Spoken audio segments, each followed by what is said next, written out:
예. 자, 후에 하나님 말씀 우리가 살펴보죠. 마태복음 24장 36절부터 44절까지입니다.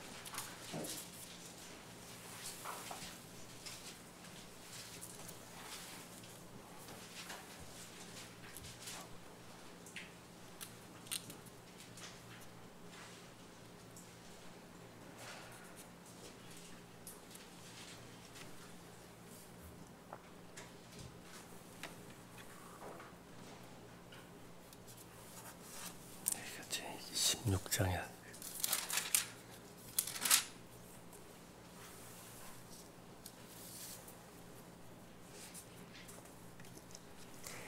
24장 36절부터 44절까지 본문을 통해서 예언의 말씀에 주의하는 사람이란 그렇게 말씀드릴 텐데요. 지난 시간에 첫 번째와 두 번째 말씀드렸죠. 첫 번째 예언의 말씀에 주의하는 사람은 예언의 날들을 알고 있는 사람이라 그랬죠.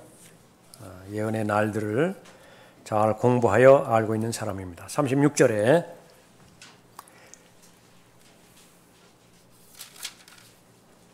그러나 그 날과 시간에 관해서는 아무도 모르나니 심지어는 하늘의 천사들도 모르고 오직 나의 아버지만 아시느니라. 그러나 노아의 날들과 같이 인자의 오는 것도 그러하리라. 두 번째로 예언의 말씀에 주의하는 사람은 예언의 날들을 경고하는 사람이라 그랬습니다. 38절에 홍수전의 날들에 그들이 먹고 마시며 장가가고 시집가고 하기를 노아가 방주로 들어가던 날까지 하다가 홍수가 나서 그들을 모두 다 쓸어버릴 때까지 그들이 알지 못하였던 것 같이 인자에 오는 것도 그러하리라. 그때에 두 사람이 밭에 있는데 한 사람은 데려가게 되고 한 사람은 남게 되리라. 두 여인이 맷돌을 갈고 있다가 한 사람은 데려가게 되고 한 사람은 남게 되리라. 오늘 살펴볼 예언의 말씀에 주의하는 사람, 세 번째로 예언의 날들을 준비하는 사람입니다. 42절에 그러므로 깨어 있으라. 어떤 시간에 너희 주께서 오실는지 너희가 알지 못하기 때문이라. 그러나 이것을 알라. 만일 그 집주인이 도둑이 어느 시간에 올 것인지 알았더라면 그가 깨어 있어 자기 집을 뚫는 것을 허락하지 아니하였으리라. 그러므로 너희도 준비하고 있으라. 너희가 생각하지 않은 시간에 인자가 올 것이기 때문이라. 실제로 예수 그리스도의 재림보다 더 중요한 그 교리적 주제는 없지요. 그분이 오시면 모든 것들이 다 모든 말씀들이 다 성취되기 때문에 그렇습니다. 이스라엘에게 있어서나 또 이방인에게 있어서나 하나님의 교회에 있어서나 절정은 예수 그리스도의 재림입니다. 그래서 오늘 본문 말씀 그러므로 깨어 있으라. 왜 깨어 있어야 되는 것이냐? 바로 주께서 오시는 것이 분명한 사실인데 준비되어 있는 상태에서 잘 깨어 있어야 된다 말씀하시죠. 24장, 25장은 계속해서 이 대환란을 교리적으로 언급하고 있습니다. 1차적으로 대환란에 있는 유대인들에게 관한 그런 문맥이죠. 유대인과 관련된 부분에 있어서 예수 그리스도의 재림, 이 부분을 혼인식과 혼인잔치로 그걸 잘 나누어서 우리가 알아야 됩니다. 교회가 들림받아 올라간 다음에 바로 이 공중에서 어린 양의 혼인식이 있습니다. 어린 양의 혼인식의 신랑은 예수 그리스도이고 신부는 그리스도인들인데 그 어린 양의 혼인식이 일어나는 동시대에 이 땅에 있는 대상들은 대환란을 통과하는 유대인들이죠. 유대인들의 남은 자들이 대환란을 통과하고 있습니다. 그래서 대환란의 남은 자들, 다시 말하면 이 본문 마태복음 24장과 25장에 나오는 이 하나님의 종들, 유대인의 남은 자들은 어린 양의 혼인식에는 들어가지 못합니다. 참여하지 못하는 것이죠. 그 다음에 혼인식이 끝나고 그 혼인잔치에 이제 돌아오는 것입니다. 혼인잔치에서 예수 그리스도께서 돌아오시는 것이에요. 그러면 이 유대인의 종들은 그 돌아오시는 신랑을 맞이하러 갑니다. 그리스도인은 결혼하기 위해서 어린 양의 혼인식에 참여하는 것이고, 지상에 남아있는 유대인의 남은 자들은 혼인식을 마치고 돌아오는 신랑을 맞이하기 위해서 준비하고 있는 것이죠. 그래서 그리스도인들, 어린 양의 신부, 그건 단수예요. 그래서 성경에서 그리스도인들, 신부를 나타날 때는 항상 단수라고 말하고요. 처녀들 이렇게 말하면 그것은 교회가 아닙니다. 유대인들의 남은 자들 말하는 것이죠. 그리고 고린도후서 11장에서도 순결한 처녀, 단수입니다. 교회를 그렇게 말하는 것이죠. 그러면 너희는 주인을 기다리는 사람들과 같으니 주인이 혼인잔치에서 돌아올 때 그가 와서 문을 두드리면 그들은 즉시 열어주리라. 누가복음 12장 36절의 말씀인데, 이 사람들이 하는 일은 무엇이냐면 주인을 기다리는 사람들이라 말하고, 그리스도인이 아니에요. 주인이 혼인잔치에서 돌아올 때가 있는데, 주인이 혼인잔치에서 돌아올 때 그가 와서 문을 두드리면, 이제 문을 두드리죠. 그러면 그들은 즉시 열어주리라. 그렇게 말하고 있습니다. 그래서 먼저 순서대로 말하면 그리스도의 어린 양의 혼인식이 휴거 다음에 그렇게 일어나게 되어지고요. 재림 직전에 바로 그 신랑은 이 주인을 시중드는 그 종을 만나기 위해서 이 땅에 내려오는 것이죠. 이 땅에 있는 사람은 그리스도인이 아니고 아무도 결혼하지 않는다. 그 사실을 우리가 보는 것입니다. 여기 도둑이라고 하는 말이 나오죠.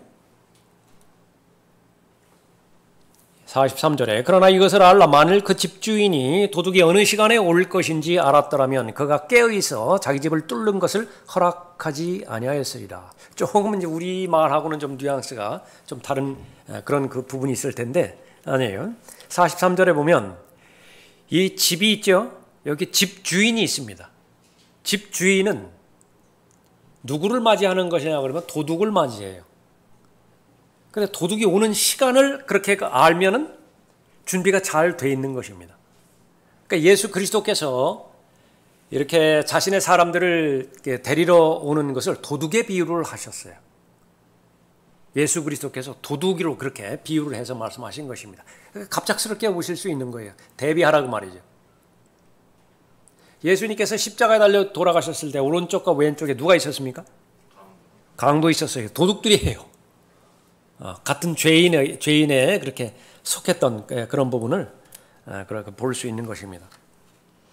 그런데 이 집주인이 잘 지켜야 되는데 집주인이 잘 지키는 대신에 잠들어 있으면 어떻게 돼요? 아주 낭패라. 그 부분을 말하는 것입니다. 오늘 본문을 세 가지로 우리가 적용해 봅니다. 역사적으로 적용해 보고 또 영적으로 적용해 보고 그다음에 교리적으로 적용해 봅니다. 예언의 말씀 주의하는 사람, 또 예언의 날들을 잘 준비하는 사람이죠. 주 예수 그리스도를 기다리는 사람은 성도는 주 예수 그리스도를 준비해요. 다시 오시는 것을 준비하는 것입니다. 그런데 세상은 뭘 준비할까요? 성도가 예수 그리스도의 다시 오심을 준비한다고 한다면 세상은 무엇을 준비하는 것입니까? 적 그리스도가 오는 것을 준비하는 거예요. 아주 끔찍스러운 일입니다. 자, 역사적으로는 이 예수 그리스도의 재림은 바로 유대인들의 결정기관, 결정기구, 산헤드린의 결정들에 의존했다라고 하는 사실을 알 수가 있습니다. 여기에서 그 날과 시간에 관해서는 아무도 모른다고 그랬죠. 심지어 하늘의 천사들도 모르고 오직 나의 아버지만 아시느니라. 마가복음에 의하면 아들도 모른다 그렇게 언급하고 있습니다. 마태복음에서는 아들도 모르고 그 말이 없습니다. 아들은 알고 계시는 것이에요. 그런데 이 말이 두 가지 의미를 포함하고 있는데 하나는 마가복음에서의 말씀처럼 바로 아들로서 인자로서의 사역하는 그 부분이기 때문에 자신을 제한시킨 것입니다. 두 번째로는 무엇이냐? 두 번째가 이제 중요한 부분인데요.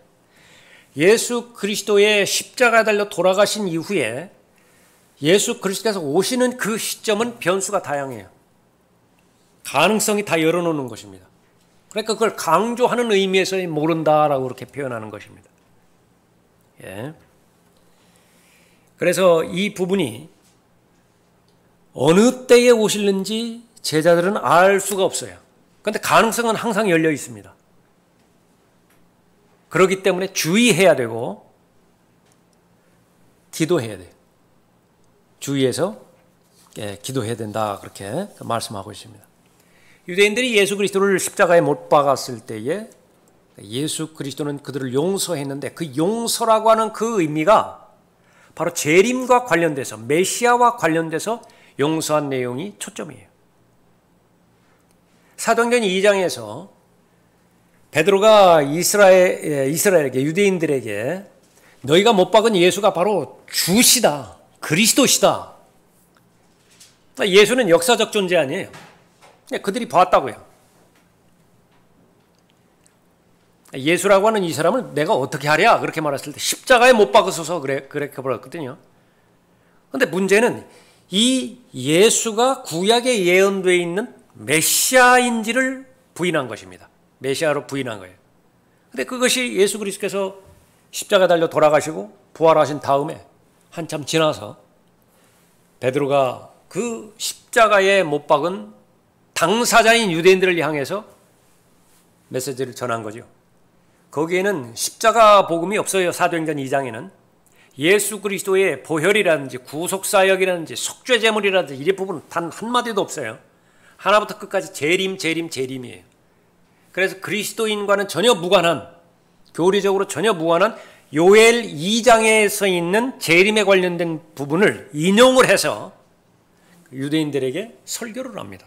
유대인들이 다 알아들었어요. 깨달았어요. 깨달음은 마음의 찔림을 받은 것입니다. 자기가 하나님을 죽인 것이거든요. 하나님께서 그 예수를 주와 그리스도가 되게 하셨는데 주와 그리스도를 자기들 손으로 죽여버린 거예요. 처형시켜버린 것입니다. 물어보는 것이라요. 그러면 우리가 어떻게 해야 됩니까? 우리가 어떻게 해야 됩니까? 사도행전 16장에서 빌립보 감옥의 간수들이 질문한 내용하고 달라요. 개인적으로 내가 어떻게 해야 됩니까? 그거 물어본 것이 아니라 집단으로서, 이스라엘 민족 집단으로서 우리가 어떻게 해야 됩니까? 베드로의 답변은 행위구원이에요. 행위구원. 주 예수 그리스도의 이름으로 침례를 받으라. 행위죠. 그러면 성령의 선물을 받을 거예요. 이건 그리스도인에게는 관계없습니다. 그리스도인에게 적용하면 안 돼요. 이 부분과 사도행전 2장 38절을 적용해서 그리스도인이 자신이 구원받았다라고 하면은 그건 지옥에서 깨어나는 것입니다. 그래서 예수님께서 그 유대인들에게 용서를 그렇게 구했죠. 누구에게? 하나님 아버지께 저들을 용서해 주시라고. 그 용서의 내용이 바로 예수 그리스도의 재림과 관련된 부분입니다. 하나님께서 그 예수님의 기도를 들으셨죠. 그래서 두 번째 기회를 주신 것입니다. 그 두 번째 기회가 온 시작이 이제 사도행전 2장의 베드로의 설교부터 시작되는 것이에요. 2장, 3장에서 보면 계속 표적과 기적이 일어나죠. 안전뱅이가 일어나잖아요. 또 사도 바울이 표적이 없어지기까지 계속해서 사도의 표적을 행하는 것입니다. 유대인들의 경륜이라고 말하죠. 그러다가 이 사도행전 7장까지 왔죠. 마침내 스테파니 이스라엘 민족에게 거국적으로 그 설교를 하는데 중심은 누구냐 그러면 산헤드린이에요. 사두개인들과 바리새인들 그 이루어진 정치 지도자들이에요. 그러니까 정치 지도자들이 받아들이면 민족적으로 받아들이는 거예요. 그러나 이스라엘 민족, 유대인들 개개인이 예수 그리스도를 받아들였다 하더라도 산헤드린이 받아들이지 않으면 이스라엘은 거부한 거예요. 그것이 as a nation입니다. 민족으로서, 국가적으로 그렇게 했다. 그거 마찬가지죠. 우리가 개별적으로 미국을 선호할 수 있어요. 개별적으로 미국을 좋아할 수 있다. 그러나 대한민국 정부에서 미국의 정책과 반대되는 정책을 그렇게 한다. 그럼 미국에서는 어떻게 받아들이느냐. 개개인들의 의견은 그 의미가 없어요. 대표성을 지닌 대한민국 정부의 그 결정에 따라서 정책이 결정이 되어지겠죠. 그러니까 그렇게 이해하면 되어지는 것입니다. 영접하지 않았죠. 예수 그리스도를 죽인 것처럼 스테판도 그렇게 죽였습니다. 그 결과는 어떻게 되는 것이냐? 2000년 뒤로 연기가 됐습니다. 2000년 뒤로 연기가 된 것은 우리가 다 신약 성경을 가지고 있고 바울 서신을 가지고 있기 때문에 우리가 정리가 되어지는 것이에요. 그런데 이 당시의 유대인들, 특히 이 올리브산에서 예수님께서 강론하실 때에 앉아있던 유대인들 제자들은 구약 성경밖에 없어요. 온전한 계시가 주어지지 않은 것입니다. 그러니까 언제 예수 그리스도께서 재림하시는지 몰라요. 주위에서 깨어 있어야 된다 그렇게 말씀하고 있죠. 그래서 성경의 대주제는 과연 메시아께서 언제 오실 것이냐라고 하는 것인데, 왜 그러냐면 이 구약의 그 선지서의 마지막은 메시아의 오십으로 종결되기 때문에 그래요. 말라키 4장 5절에서 보라 내가 주의 크고 무서운 날에 오기 전에, 주의 크고 무서운 날은 어떤 날이죠? 24장 25장에서 예언된 날이에요. 예수 그리스도의 재림 직전에 나오는 주의 날이라. 그 날이 오기 전에 선지자 엘리야를 너희에게 보내겠다 말씀하고 있습니다. 엘리야는 어떤 사람입니까? 휴거됐죠. 휴거된 엘리야를 보낸다고. 그래서 성경은 계속 엘리야가 등장합니다. 신약 성경에서도. 어디에서 등장하죠? 첫 번째 요한복음 1장에서 엘리야, 그 이름이 계속 등장하는 거예요. 두 번째 마태복음 13장에서 엘리야가 나타나죠. 모세와 함께 더불어서 변형산에서 나타난다고. 예수 그리스도의 재림을 상징하는 그 부분에서. 그리고 나서는 또 요한계시록 11장에서 엘리야가 또 나타나죠. 모세가 실제로 이제 나타나게 되죠. 그러니까 엘리야는 그런 인물이에요. 예수 그리스도의 재림과 관련돼서 예수 그리스도보다 앞서오는 그런 선지자였습니다. 침례 요한이 나타났을 때에 침례 요한한테 그 외치는 소리를 들었는데 구약의 엘리야에 관련된 예언의 내용과 똑같은 것이에요.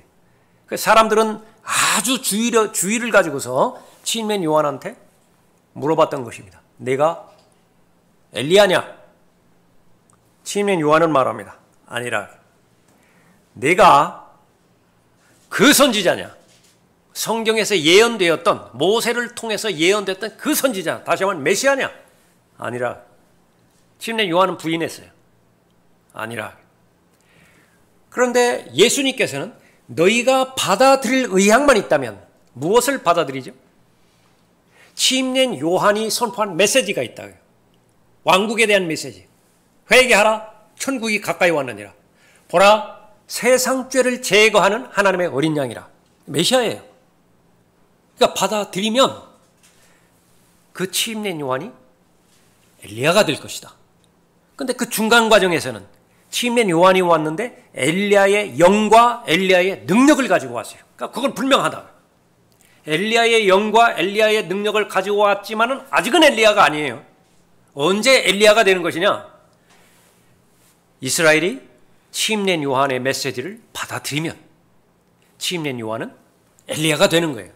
엘리야가 되면 이제 예수 그리스도의 재림에 관련된 모든 부분들이 성취가 되어지는 거죠. 어디에 달려 있느냐? 산헤드린에 달려 있어요. 사두개인들과 바리새인들로 대표되어지는 산헤드린에 그렇게 달려 있었던 것입니다. 그래서 그 마지막 사도행전 7장에서 봤을 때 예수 그리스도는 하나님 보좌 오른편에서 서 계셨던 것입니다. 언제든지 만반의 준비가 되신 거예요. 받아들이기만 하면 이제 재림하시는 것이죠. 급박하게 돌아가는 것입니다. 그래서 예수 그리스도의 재림에 관련돼서는 산헤드린이 받아들이든지 받아들이지 않든지, 침례 요한을 거부하든지 거부하지 않든지 간에 그때 상황마다 하나님의 예언에 대한 성취는 그대로 다 진행이 되는데 하나도 충돌이 없어요. 이것이 기가 막힌 체계라고요. 사람들이 어떤 선택을 하든지 성경에 관련된 모든 예언들, 하나님의 섭리, 이 부분들은 그대로 진행되게 돼 있다. 문제는 무엇이냐면 산헤드린만 잘못할 뿐이에요. 문제는 무엇이냐면 예수 그리스도를 거부하는 죄인만 잘못할 뿐이에요. 하나님의 말씀에는 어떠한 오류도 발생하지 않는 것입니다. 받아들이면 받아들이는 대로 하나님의 역사는 진행이 되고, 거부하면 거부하는 대로 하나님의 역사는 진행이 되어지는 것입니다. 역사적인 적용이고요. 또 영적으로 적용해 볼 때 주께서는 언제나 오실 수 있는 것이죠. 그래서 우리는 계속해서 정신 차리고 깨어 있을 것을 당부를 하는 것입니다. 데살로니가서 5장 1절에서 그러나 형제들아 그때와 시기에 관해서는 너희에게 쓸 필요가 없으니 이는 주의 날이 밤에 도둑같이 오리라는 것을 너희 자신이 정확히 알고 있기 때문이라. 노아의 날이 있는데 노아의 날은 창세기 4장, 5장, 6장, 7장을 말하는 것인데요. 그 가운데에 무엇이 있느냐면 에녹의 휴거가 있습니다. 그러니까 대환란과 휴거가 중첩되어지는 그 기간이에요. 바로 우리가 사는 이 시점입니다. 그것이 따로 분리가 될 수 없는 것이 대환란이 준비가 되기 위해서는 교회 시대의 마지막 날에 그것이 서서히 계속 준비가 돼야 돼요. 그래서 대환란이 시작되어지는 경륜, 다시 말하면 교회가 휴거되어지는 지점에서는 이 세상은 적그리스도를 영접하기 위한 만반의 준비가 지금 다 되어 있다고요. 다 되어 있는 것입니다. 이 시스템은 시스템적으로 다 되어 있고요. 화폐 없는 사회, 단일 정부, 단일 은행, 이건 뭐 이미 구축이 다 돼버린 것이고요. 무슨 뭐 666이라든지 짐승의 표라든지 이것은 뭐 안 받을 수가 없는 것이 지금 우리나라 실정만 본다 하더라도 인권 그렇게 외치는데도 이 방역 패스, 이 부분은 모든 사람들에게 다 그렇게 통제 수단으로 그렇게 되고 있잖아요. 잘 살게 해준다는 통제인데, 건강하게 해준다는 통제인데 누가 마다하겠어요, 그거를. 안전을 보장해준다는 그런 통제를 가하겠다라고 하는 건데, 그건 그냥 통과하게 되어지는 것입니다. 그런데 이제 그때에 휴거와 대환란이 겹칠 때에 영적으로는 가장 어려운 때라고 말씀하고 있죠. 그들이 평안하다 안전하다고 말할 때에, 근데 이 말에 거의 다 속아요. 평안하다 안전하다. 아이벤 여인에게 진통이 오듯 갑작스런 멸망이 그들에게 임하리니 결코 피하지 못하리라. 그래서 대환란을 제일 많이 비유한 것이 뭐냐면 산고의 고통입니다. 출산하는 산모의 산고의 고통에 비유한 것이 그 부분이래요. 제일 그 남자가 겪는 큰 고통이 그 대상포진이라고 그러더라고요. 어떤 때는 막 산고의 고통보다 더 극심한 그런 고통일 수도 있다. 그 잘못된 거래요. 산고의 고통하고 비교할 만한 고통이 없대요. 그래서 산고의 고통이 시작되면서 출산이 임박했죠. 결국은 출산을 하죠. 하루 만에 민족이 태어난다고요. 그것이 이스라엘과 관련된 예언입니다. 그런데 세상에서는 그것과는 상관없이 평안하다 안전하다 그래요. 계속 진통제만 주는 것입니다. 아이벤 여인에게 진통이 오듯 갑작스러운 멸망이 그들에게 임하리니 결코 피하지 못하리라. 그러나 형제들아, 이게 문제는 이제 형제들아, 구원받은 자녀들이죠. 뭐라고 말씀하시느냐? 너희는 어둠에 있지 아니하니 그날이 너희를 도둑같이 덮치지 못하리라. 너희는 모두 빛의 자녀들이며 낮의 자녀들이라. 우리는 밤이나 어둠에 속하지 아니하노라. 그러므로 우리는 다른 사람들과 같이 자지 말고 깨어있어 정신을 차리자. 깨어있어 정신을 차리자. 이어지는 내용은 하나님의 전신갑옷으로 무장하라. 소망의 투구를 쓰라. 빛의 자녀로서, 밤에 속하지 않는 빛의 자녀로서 행하고 있는 모든 것에 대해서 주의하라, 그렇게 말씀하고 있습니다. 뿐만 아니라 우리가 그때를 아노니 지금은 바로 잠에서 깨어나야 할 시간이로다. 이는 지금이 우리가 믿었던 때보다 우리의 구원이 더 가까워졌습니다. 로마서 13장 11절에서 말씀하시죠. 우리가 믿었던 때, 우리가 예수 그리스도 영접하면 구원받잖아요. 그 구원부터 시작해서 우리의 구원이 더 가까워졌습니다. 이때 말하는 구원은 휴거 때에 몸이 구원받는 것을 그렇게 언급하는 것이에요. 자, 구원받은 하나님의 자녀에게 제일 많이 강조하는 것은 그날을 대비하라, 그날을 준비하라. 그리스도인은 대환란을 준비하지 않습니다. 적그리스도를 준비하지도 않아요. 그리스도인은 공중으로 다시 오실 주 예수 그리스도를 준비하는 사람이고, 그리스도인은 휴거를 준비하는 사람이에요. 그러므로 그가 말씀하시기를 잠자는 자여 깨어라, 그리고 죽은 자들로부터 일어나라, 그러면 그리스도께서 내게 빛을 주시리라. 에베소서 5장 14절 말씀입니다. 이 말씀은 구원받지 못한 사람에게는 해당되지 않는 것이에요. 구원받은 사람에게만 말씀하는 것입니다. 그래서 그리스도인은 졸면 안 돼요. 언제 졸면 안 됩니까?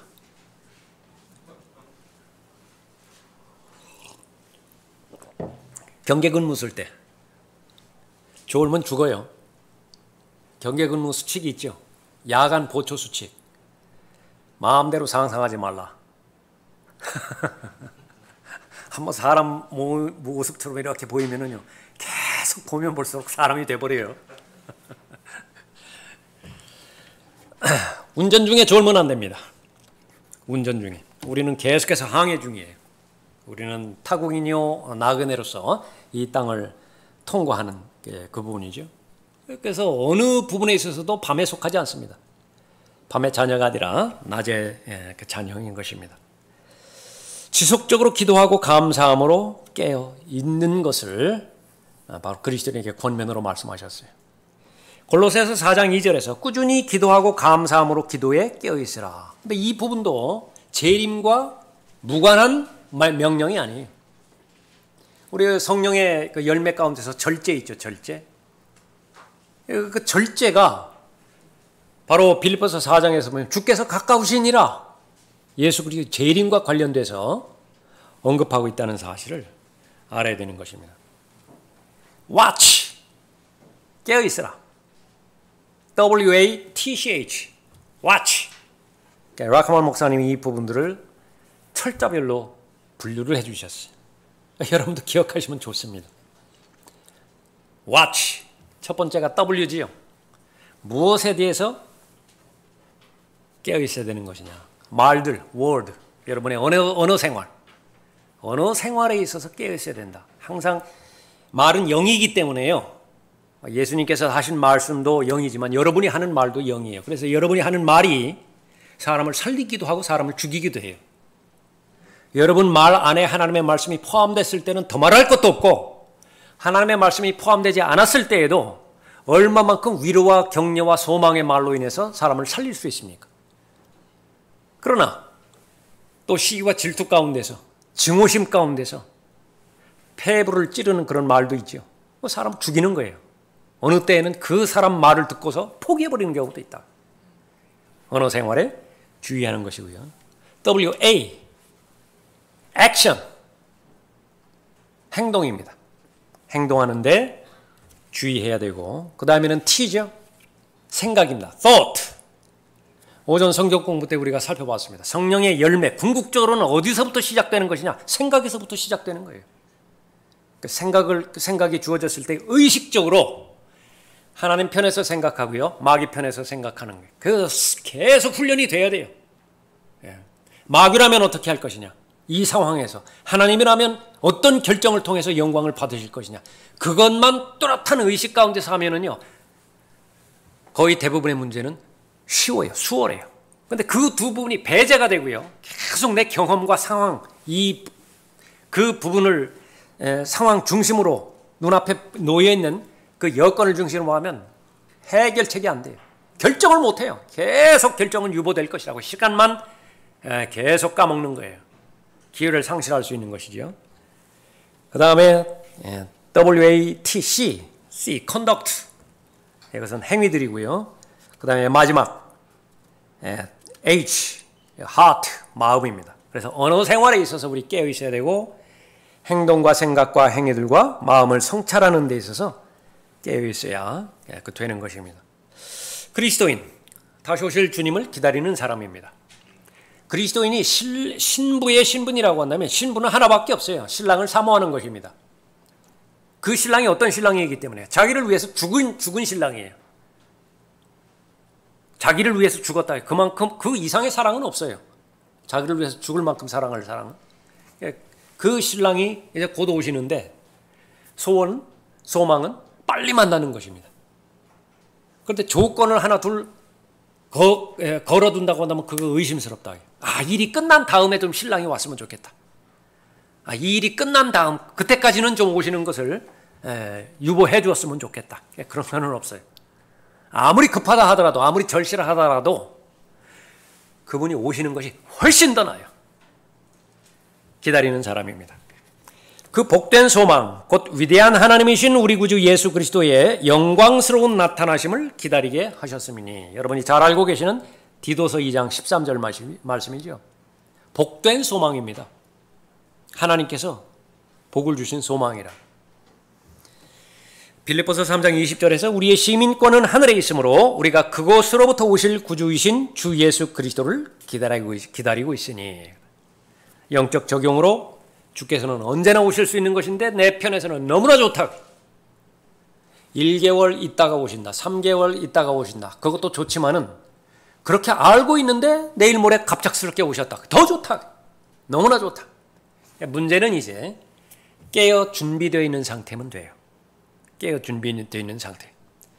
그러나 성경에서 경고하는 것처럼 세상에 친구가 되어져 버리고, 그래서 세상과 가늠하는 상태에서 주님 오셨다. 낭패라게. 그런 부분. 그러니까 그런 상태에서 발견되지 말라는 것입니다. 우리는 하나님의 말씀을 올바로 나누어서 이 적그리스도가 오는 것에 대해서 잘 알고 있죠. 대환란이 어떻게 시작되고 어떻게 진행되며 어떻게 마무리될 것, 그거 다 알아요. 그러나 적그리스도를 기다리는 것도 아니고 대환란을 기다리는 것도 아닙니다. 우리가 기다리는 대상은 오직 우리를 위해서 구원해 주신 주 예수 그리스도를 기다리는 것이. 승천하셨죠. 제자들에게 말씀하셨대요. 가서 처소를 마련하신다고. 맨션입니다. 맨션이 아파트도 아니고 맨션이라. 그래서 좀 시간 나실 때 뭐 인터넷이나 이런 거 해서요, 뭐 세계에서 유명한 맨션 뭐 이런 거 한번 뒤져보세요.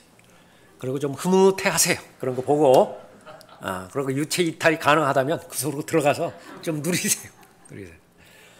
그러나 아무리 그곳이 그렇게 뭐 부러워 보인다 하더라도 비교는 안 됩니다. 우리 안에 있는 우리에게 약속된 새 예루살렘. 그것은 영원히 영광만이 영원한 영광 가운데서 거하는 우리의 집이기 때문에 그래요. 내가 가서 너희를 위하여 처소를 마련하면 다시 와서 너희를 내게로 영접하여 내가 있는 그곳에 너희도 있게 하리라. 예수 그리스도 여러분을 영접하셨잖아요. 예수님도 여러분 영접하실 것이다. 어디로 영접하는 거냐? 셋째 하늘로 영접하는 것입니다. 예언의 말씀에 주의하는 사람, 재림을 준비하는 사람이죠. 잘 준비하는 사람입니다. 이제 마지막 세 번째로 교리적으로 적용해 볼 때요. 교리적인 적용은 대환란에서 구원받기 위해 유대인들이 깨어 있어야 된다는 사실을 알아야 됩니다. 깨어 있어야 돼요. 깨어 있지 못하면 구원받지 못하는 것입니다. 마가복음 13장에 보면 너희는 주의하여 깨어 기도하라. 이는 너희가 그때가 언제인지 모르기 때문이라. 이는 인자가 마치 자기 집을 떠나 멀리 여행을 하면서 그의 종들에게 권세를 주어 각자에게 일을 맡기고 문지기에게는 깨어 지키라고 지시하는 사람과 같음이라. 자기 집을 떠났어요. 교리적으로는 이스라엘 집을 말하는 것입니다. 이스라엘을 예수님께서는 나의 집이라 그렇게 말하는 거예요. 그 집을 떠났습니다. 그리고 집주인에게 무엇을 주었느냐, 이 종들에게, 여행을 하면서 종들에게 무엇을 주었느냐는 권세를 주었어요. 권세를 주신 목적은 무엇이냐 하면 일을 행하게 하기 위함입니다. 각자에게 일을 맡기고 또 문지기에게는 깨어 지키라고 그렇게 지시를 했습니다. 그런데 이 권세를 남용한 사람도 있고 권세를 전혀 사용하지 않은 사람도 있고 이 권세를 자기 목적대로 잘못 사용한 사람도 있어요. 그럼 이 사람들의 운명은 어떻게 되는 것이냐면 지옥에 가게 되는 것입니다. 그리스도인은 아니에요. 그리스도인은 해당 사항 없어요. 교리적으로 대환란 때에 대환란을 통과하는 유대인들에게 언급하고 있는 것입니다. 여기에 네 경점이 나오는 것인데, 그러므로 깨어있으라. 그 집주인이 언제 오는지, 저녁일는지 밤중일는지 닭이 울 때일는지 아니면 아침일는지 너희가 모르기 때문이라. 저녁은 언제죠? 6시부터 9시까지입니다. 6시부터 9시까지라. 저녁일는지. 아까 우리가 살펴봤어요. 취임낸 요한이 엘리야가 얼마든지 될 수 있죠. 취임낸 요한의 메시지를 받아들이면 즉각적으로 오는 것입니다. 그때 해당될 수 있어요. 바로 오실 수 있어요. 그 다음에도 마찬가지입니다. 그래서 이 부분들 교회의 그 역사 가운데서 그 살펴봤을 때 유대인의 경륜이 3시간씩 4부분으로 이루어져 있죠. 밤이 12시간이기 때문에 그것을 교회 기간 2000년의 역사 보면 한 경점당 500년에 해당되는 것을 볼 수 있는데 이 교회사하고 정확하게 맞아떨어지는 것이 첫 번째 경점. 예수님께서 십자가에 달린 뒤로부터 500년까지인데 33년부터 500년까지 오후 9시에 끝나게 되는데 교황 고레고리로 끝납니다. 교회사에서 500년에. 두 번째 경점 500년에서 1000년인데요. 이것은 시간으로 말하면 9시부터 자정 12시까지 12시에 끝난다. 두 번째 경점은. 이것은 십자군 전쟁이에요. AD 1000년이라. 세 번째 경점 1000년에서 1500년인경인데 이것은 자정에서 오전 3시까지예요. 세 번째 경점은. 그것은 바로 1000년에서 1500년인데 1500년 생각하면 누가 생각나죠? AD 1500년? 마틴 루터락. 종교개혁이에요. 종교개혁으로 1500년에 그렇게 끝나게 되는 것입니다. 마지막 남았어요. 1500년에서 2000년 전이라. 이것이 바로 교회 이 기다리고 있는 네 번째 경점 부분이죠. 오전 3시에서 6시까지입니다. 이렇게 구분이 되어 있는데 이제 마지막 남은 것은 유대인들에게 남은 것은 이제 마지막 경점만 남아 있죠. 준비해야 됩니다. 그리스도인은 어떻게 되는 것이냐? 날과 시간은 알지 못한다 하더라도 경륜에서 예언하고 있는 언제 예수 그리스도께서 오실 것인지 그건 이미 알고 있어요. 대표적으로 마태복음 14장 25절에서 예수님께서 바다 위를 걸어오시는데 그때가 밤이에요. 예수님께서 요한복음 11장 9절 10절에서 낮과 밤에 대해서 말씀하셨거든요. 낮은 12시간이 아니냐? 누가 낮에 다니면 넘어지지 아니하리니 누구나 낮에 다니면 넘어지지 아니하리니 이는 그가 이 세상의 빛을 보기 때문이라. 이 세상의 빛 누구죠? 그러니까 예수 그리스도. 예수 그리스도가 지상에 계시는 동안 낮이라. 그 빛만 주시하면 넘어지지 않는 것입니다. 실족하지 않는 것이에요. 그러나 사람이 밤에 다니면 언제 밤이죠? 예수님께서 이제 죽으신다고. 밤이 돼요. 그러나 밤에 다니면 넘어지나니 이는 빛이 그 사람 안에 없기 때문이라. 그래서 빛이신 그분께서 가셨다가 이제 말라기 4장 2절에 보면 의의 태양으로 다시 오시는 것입니다. 그것이 이제 밤이에요. 그 밤에 대해서 마태복음 14장 25절에서 밤 제4경에 예수께서 바다 위를 걸어서 그들에게 다가오시니 말씀하시죠. 언제 예수 그리스도가 오시는 것이야? 4경에 오신다고요. 4경에. 3시부터 6시에 해당되지는 부분. 이 사실은 바울 서신이 완성되기까지 숨겨져 있습니다. 아무도 몰라요. 마태복음 14장에서 예수님께서 그 말씀을 하셔도 제자들이 그 말이 무슨 말인지를 몰라요. 바울 서신이 완성이 되지 않았기 때문에. 지금 바울 서신이 다 완성이 된 상황에도 거의 대부분의 사람은 이 말이 무슨 말인지도 모르죠. 올바른 성경도 없고 올바른 해석도 하지 못하고 올바른 적용도 하지 못하기 때문에 그런 것입니다. 깨어 기도하라 말씀하고 있습니다. 이 구원받은 그리스도인들은 깨어 기도하다가 공중으로 오시는 예수 그리스도를 만나도 올라가고 깨어 기도하지 못하다가 공중으로 오시는 예수 그리스도가 오셔도 올라가죠. 상태와 여건에 상관이 없어요. 구원받았다면 다 올라가는 것이에요. 올라가서 그리스도의 심판석에서 상과 유업과 보상에 대한 심판만 판단만 다른 것입니다. 하나님의 말씀에 입각해서 규칙대로 다시 말하면 건전한 교리, 올바른 교리대로 마음을 다하여 하나님을 사랑하는 동기가 되어서 하나님을 섬겼다. 금과 은과 보석으로 집 짓는 거예요. 그것은 불로 통과를 할 것이라고요. 하늘의 방법으로 감리가 이루어질 것이라고요. 그 준공검사 끝나는 거예요. 떨어진다. 합격이에요. 합격. 그러나 나무나 짚이나 그루터기로 지으면 어떻게 되는 거예요? 나무나 짚이나 그루터기로 지었다. 그 불로 통과를 했을 때 다 타버리죠. 죄밖에 없어요. 그러나 그 사람은 구원받는다고 그랬어요. 그것을 불 가운데서 받는 구원이라. 그래서 구원받은 하나님의 자녀들에게 당부합니다. 수치스럽게 발견되지 말라. 언제 수치스럽게 되죠? 호텔에서 자고 있는데, 모텔에서 자고 있는 것인데 부랴 소리를 났다. 어떻게 해요? 벗은 채로 나와야 돼요. 벗은 채로 발견되지 말라는 거예요. 벗은 채로 발견되지 말라. 우리의 옷은 두 가지로 말씀하시다. 하나는 그리스도의 옷이고요. 그리스도의 옷이 구원받을 때 예수 그리스도의 옷으로 옷 입혀주시는 것이에요. 그래서 항상 어디 다닐 때 그리스도로 옷 입고 다니면 됩니다. 여러분들 교제할 때 그리스도로 옷 입고 서로 만나면 아무 문제 생기지 않아요. 그런데 이 그리스도의 옷을 벗어버리고요, 자기 육신의 옷을만 입고 해버리면 그건 문제투성이에요. 거기에는 뭐 자기 중심, 자기 비하, 그 자만감, 열등감, 이런 것들로 인해서 상처 주고받고 엉망이라. 그러니까 어떤 상황이든지 예수 그리스도 옷 입어야 돼요. 항상 의식해야 됩니다. 이 말을 옆에 예수 그리스도께서 듣고 계세요. 그것만 하면 성공이, 그 교제는. 그 다음에는 이제 성도들의 의죠. 내가 행위로 하나님 앞에 하나님을 섬길 때 성도들의 의로 내가 옷 입게 되어지는 것입니다.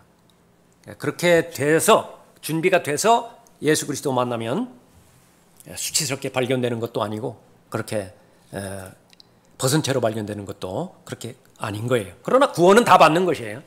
그러나 대환란에서는 이제 문제가 달라져요. 대환란 때는 정신 차려서 깨어있지 않으면 그 상태에서 예수님 오시는 것이 발견되지 않는다고 한다면 그 지옥에 가게 되는 거예요. 정신 차리고 깨어있지 못하는 상태는 무엇이냐?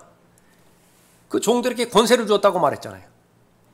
그 권세를 사용하라고 했잖아요. 그런데 거기에 잘못됐어요. 권세를 사용하지도 않고 남용하고, 그렇게 됐을 때는 거기에 대한 대가를 물어야 되는데, 그것은 상과 유혹과 보상을 받지 못하는 거기에서 끝나는 것이 아니라 지옥에 가게 되어지는 것입니다. 그것이 그리스도인과 대환란 가운데 있는 유대인의 신분의 그 차이가 되는 것이에요. 자, 성도는 주 예수 그리스도의 오심을 기다립니다. 반면에 세상은 적그리스도를 기다립니다. 부지런히 일하고 할 때는, 지금 성도들이 다 휴거되잖아요. 모두가 이제 적그리스도의 소유가 돼버리는 거예요. 이 세상은 에베소서 2장에 있는 것처럼 이 세상의 신이 통제하게 되는, 지금 영적으로만 통제하죠. 그때는 실제로 물리적인 영역까지 완전히 장악하게 되어버리는 것입니다. 자, 이것이 심각하다고 한다면 우리는 어떻게 잘 대비해야 되는가? 한 구절 보시죠. 디모데후서 4장 보십시오. 디모데후서 4장에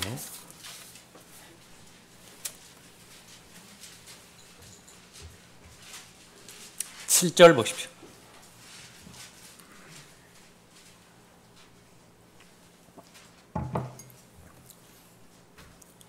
내가 선한 싸움을 싸우고 달려갈 길을 마치고 믿음을 지켰으니 이후로는 나를 위하여 의의 면류관이 마련되어 있어 의로운 재판관이신 주께서 그 날에 그것을 내게 주실 것이며 또 나뿐만 아니라 그의 나타나심을 사모하는 모든 사람에게도 주실 것이라. 이성호 목사님 미흡입니다. 오전 설교 때 이성호 목사님하고 이렇게 같이 생활한 것이 35년이라고 이렇게 말했던데 그거 잘못 말했어요. 30년 조금 넘습니다. 그거 제가 정정합니다. 라카만 목사님이 그 부름을 받았을 때, 설교자 부름을 받았을 때 이제 준비하는 과정에서요, 사람을 통해서 배웠다라고 그렇게 계속 반복해서 말씀을 하십니다. 자신은 사람을 따르는 사람이다. 사람을 따르는 사람이에요. 라카만 목사님은 단 조건이 그 사람이 하나님의 말씀을 두려워하고 하나님을 사랑하고 또 하나님의 말씀대로 행할 때에 그 사람을 본받는 것이에요. 그런데 그렇게 사람을 따르지 않으면 배우지를 못해요. 준비하지를 못하는 것입니다. 나는 밥 존스 시니어를 아주 주의 깊게 주목했다. Watch! 마태복음 24장 본문에는 watch, pray 할 때 watch, 주의하여 깨어있어 그 말이죠. 그러니까 주의 깊게 잘 살펴봤다. 그리고 밥 존 시니어를 공부했다. 사람을 공부한 거예요. 그의 설교 스타일을 노트에 적기도 했다. 나는 제임스 맥킨리, 해롤드 사이틀러, 히만 애플만 이런 사람들의 설교도 노트에 적었다. 주의했다. 자기 걸로 만들었다 그래죠. 나는 사람을 따르는 사람이라고 다른 사람들이 나를 말했을 때 나는 흔들리지 않았다. 내 전생의 가운데서 사람을 따르는 것에 대해서 말하지 않고서는 나는 말할 수 없다. 나는 항상 사람들을 따랐고 앞으로도 그럴 것이다. 돌아가시 전에 쓴 부분이면 고린도전서 4장 16절에 관련 부분이죠. 나는 모든 것을 내 생애 가운데서 알게 되는 모든 것을 사람을 따름으로 인해서 배웠다. 단 예외가 되어지는 것은 45가지 정도 되는 것인데 그것은 바로 주님께서 나에게 성경을 통하여 직접 가르쳐 주신 내용들이다. 그런데 다음에 나오는 부분도 이 내용조차도 라킨이라든지 스코필드라든지 벌링거라든지 이 부분에 대해서 미리 배우고 그것이 기초가 된 상태에서 많은 것을 보여주셨다고 그렇게 말씀을 하시는 거예요. 예.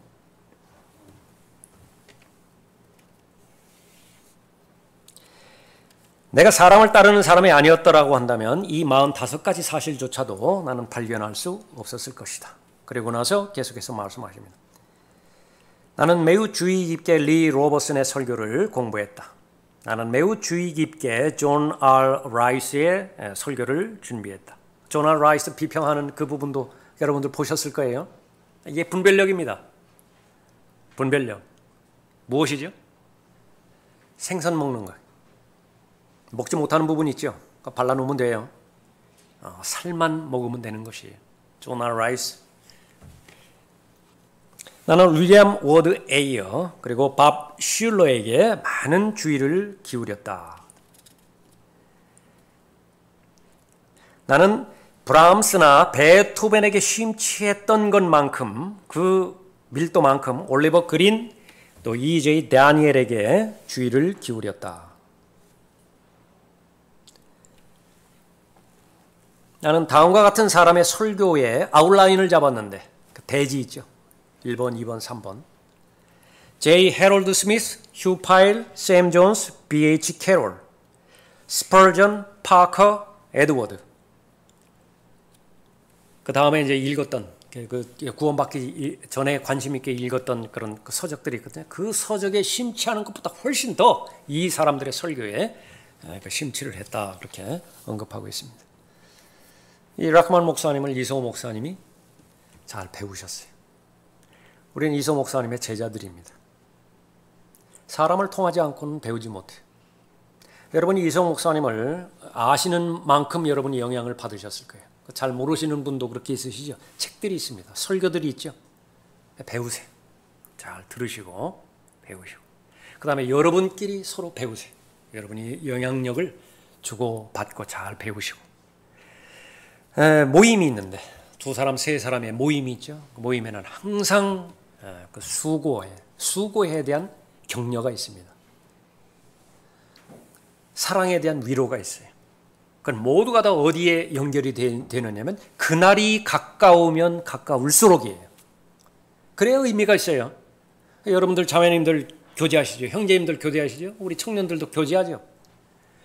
그렇게 표현을 할 수도 있고 안 할 수도 있지만 근본적인 목표 꼭지점은 무엇이냐면 예수 그리스도의 재림이에요. 그날이 가까우면 가까울수록 내가 하고 있는 모든 영역들, 모든 활동들 그것이 목적 지향적이 되어야 되는 것입니다. 우리는 어떤 사람이냐? 예언의 말씀에 주의하는 사람이에요.